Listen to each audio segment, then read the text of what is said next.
Welcome to IBTV. తూర్పు గోదావరి జిల్లా Rajahmundry Kotipalli bus stand centre వద్ద తెలుగుదేశం పార్టీ 44వ ఆవిర్భావ దినోత్సవ వేడుకలు ఘనంగా నిర్వహించారు.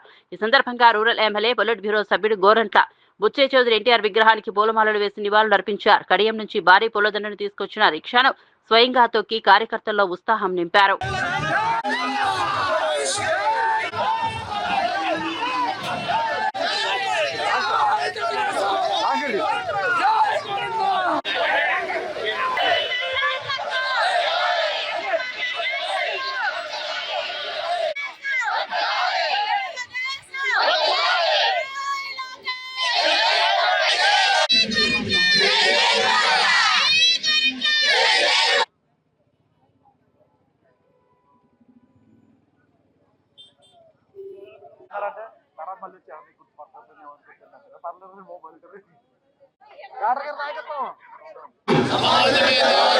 దేవుళ్ళు అని నమ్మే తెలుగుదేశం పార్టీ కుటుంబంలో భాగస్వామైనందుకు గర్వపడుతున్నాను. తెలుగువారి ఆత్మగౌరవ నినాదంతో నా పార్టీలో ప్రాంత భేదాలకు సేవ అందిస్తాను. దేశ సమగ్రతను నా బాధ్యతగా భావిస్తాను. క్రమశిక్షణ విలువలతో కూడిన 44 సంవత్సరాల సుదీర్ఘ చరిత్రలో తెలుగుదేశం ఆవిర్భావం నుంచి నేటి వరకు కూడా అప్రతిహతంగా ముందుకు సాగుతోంది. ఆనాడు రామారావు గారు ఈ జిల్లాకు వచ్చినప్పుడు ఇదే ప్రదేశంలో మహోజ్వలంగా ప్రసంగించిన సందర్భాలు కూడా ఉన్నాయి. ఆనాటి నుంచి నేటి వరకు అనేక మంది కార్యకర్తలు కాలగర్భంలో కలిసిపోయిన అనేక మంది ఈనాటికి కూడా తమ విలువైన సమయాన్ని వెచ్చించి పార్టీ కోసం పనిచేస్తున్న సీనియర్ నాయకులు చాలామంది ఉన్నారు. నాకు అండగా నిలబడిన వాళ్ళు ఉన్నారు. ఎన్నో ఆటుపోట్లు ఎదుర్కొంది తెలుగుదేశం పార్టీ. రాష్ట్ర ప్రగతి కోసం, తెలుగు భాష ఔన్నత్యం కోసం, తెలుగు సంస్కృతి వైభవం కోసం రామారావు గారు తీసుకున్న నిర్ణయాన్ని అందరం తూచే తప్పకుండా అమలు చేసుకుంటూ వెళ్తూ ఉన్నాం. ప్రజా సంక్షేమ దృష్టి, బడుగు బలహీన వర్గాల ఉద్ధరణ లక్ష్యంగా మహిళా అభ్యుదయం కోసం అనేక సంస్కరణలు తీసుకున్న వ్యక్తి రామారావు గారు. మహిళా విశ్వవిద్యాలయాన్ని పెట్టినా, తెలుగు భాష కోసం తెలుగు విశ్వవిద్యాలయం పెట్టినా, వైద్య విశ్వవిద్యాలయం పెట్టినా ఆయనకే చెల్లింది. మాండలిక వ్యవస్థను తెచ్చిన మహానుభావుడు, సింగిల్ విండో సిస్టమ్ తెచ్చిన మహానుభావుడు, పేదవాడికి పట్టి అన్నం పెట్టడం కోసం 2 రూపాయలకి కిలో బియ్యం ఇచ్చిన మహానుభావుడు, పక్కా గృహ నిర్మాణానికి నాంది పలికిన వ్యక్తి రామారావు గారు.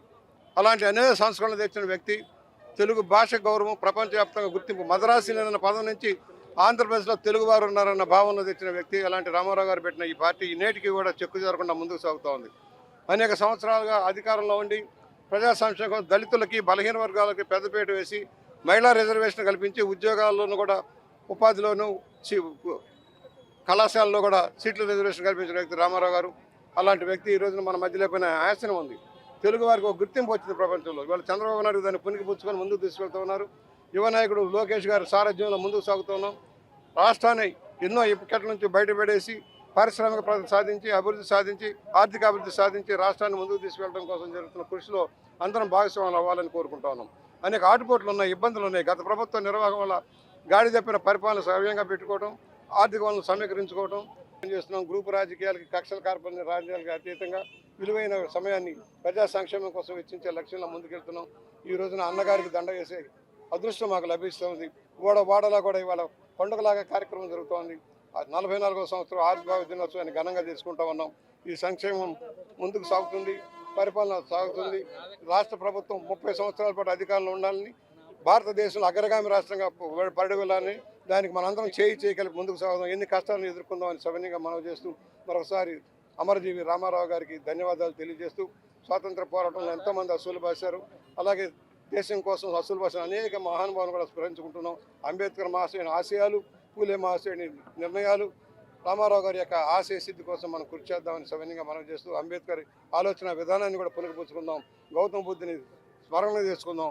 ఆయన యొక్క ఆశయాలను కూడా మనసులో పెట్టుకొని మతాలకి, కులాలకి, ప్రాంతాలకు అతీతంగా తెలుగు వాళ్ళంతా ఒకే ఘాటి మీద నిలబడి తెలుగువారంటే భారతదేశంలోనే కాదు ప్రపంచవ్యాప్తంగా గుర్తింపు పొందారని ఒక లక్ష్యంతో మనం ముందుకు సాగుదాన్ని సవినీయంగా మనం చేస్తూ, వలసలు పోవటం కాదు, ఆంధ్రప్రదేశ్కి వలసలు వచ్చే పరిస్థితి రావాలని కోరుకుంటూ సెలవు.